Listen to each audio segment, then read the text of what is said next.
I'd been awake 19 hours, but nothing prepared me for walking into my own room and finding her there. Corwin Hale had been awake for 19 hours straight, and every one of them had been spent elbow-deep in the guts of the Meridian Station's failing oxygen scrubbers. When his shift finally ended, all he wanted was his bunk, his blanket, and 8 hours of silence. He did not get silence. He got an ambassador. She was lying on his narrow bed as if she'd always belonged there, one arm draped across a star chart she must have pulled from his wall, her silver-toned skin catching the warm lamp light like brushed metal under candle flame. Her hair, pale as frost, spilled over his pillow. She was breathing slow and even, deeply asleep, still in the formal Navy uniform of the Interstellar Envoy Corps, a small gold pin at her collar marking her rank. Corwin froze in the doorway, hand still braced on the frame. "Ambassador Vessa Rael," he said under his breath, recognizing her immediately from the briefing screens that had been playing in every corridor of the station for a week. "You are in my bed." She did not stir. He should have called security. That was protocol, printed in bold at the top of every crew handbook. Unauthorized personnel in private quarters are to be reported immediately. But something about the stillness of her face, the exhaustion carved into it even in sleep, stopped him. Ambassador Rael was 3 days into negotiations that could determine whether Earth's outer colonies were annexed peacefully or seized by force. Everyone on the station had seen the tension in her shoulders during the public sessions. Now, alone, that tension had finally let go. Corwin set his tool bag down as quietly as he could and backed toward the door. "Don't leave," she murmured, without opening her eyes. He stopped mid-step. "You're awake." "I've been awake." Ambassador Rael sat up slowly, pressing the heel of her hand against her temple. "I fell asleep by accident. I meant to rest for 10 minutes. That was 4 hours ago." She looked around the small cabin. The mismatched blankets, the photograph of a golden retriever on the nightstand, the water glass, and the mug with the initials JB stitched in blue paint. "This is your room." "It is." "I'm sorry. I didn't check the door number carefully.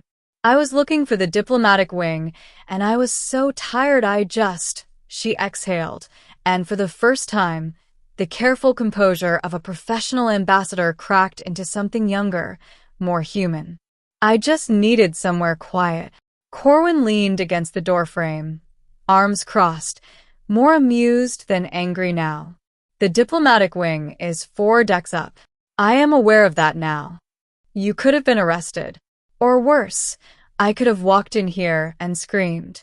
You didn't." "I almost did." A faint smile touched her mouth. "Thank you for not almost screaming." He laughed despite himself, and something in the room loosened. He crossed to the small kitchenette built into the wall and filled the kettle. "You want tea? Since apparently we're doing this." "Doing what?" "Whatever this is." Ambassador sleeps in engineer's bed. Engineer makes her tea instead of calling security. New station tradition, maybe. She actually laughed at that, a Rael laugh, surprised out of her. "I would like tea." While the kettle heated, she told him, carefully, the way people speak when they're testing whether a stranger can be trusted, about the negotiations. About Chancellor Bregmer-Ewell on the other side of the table, a man who smiled while threatening entire star systems. About how she hadn't slept properly in 9 days, how she'd been so certain the talks were about to collapse that she'd walked the corridors trying to clear her head and ended up, without meaning to, in a stranger's bed in a stranger's room. Corwin, in turn, told her about the scrubbers, about the golden retriever in the photo, a dog named Juniper Bell back on Earth, hence the mug, about how far from home Meridian Station really felt some nights. It was well past midnight when the door chimed, sharp and urgent. Corwin opened it to find a station security officer, breathless. "Ambassador Rael, we've been searching every deck." Chancellor Yule's delegation has requested an emergency session. They say they're ready to sign. Ambassador Rael was on her feet instantly, the exhaustion visibly draining from her face as focus replaced it. She turned to Corwin. I have to go. I know. She paused at the door, uniform straightened, composure fully restored, except for one thing. She looked back at him. Thank you, Corwin Hale, for the tea, for not calling security, for letting an exhausted diplomat borrow 4 hours of quiet in the middle of the worst week of her career. Go save the colonies, Ambassador. She left.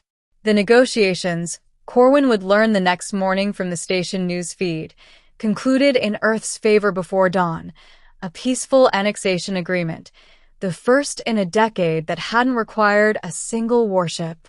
Ambassador Rael's exhausted, unscheduled 4 hours of rest, it turned out, had been the difference between a clear head at the table and a costly mistake. 3 days later, a small parcel arrived at Corwin's door. Inside was a new mug, identical to his old one except for the initials, now reading JB and VR, and a handwritten note. Next time you find a diplomat asleep in your bed, wake her up sooner. But thank you for not calling security. VR. Corwin kept the note pinned above his star chart, right where her arm had rested that night, and every time he made tea in the little kitchenette, he found himself glancing at the door, half expecting, half hoping, that one day it would chime again. It did, 6 months later, when Ambassador Vessa Rael returned to Meridian Station for follow-up talks and, this time, knocked on the correct door on purpose.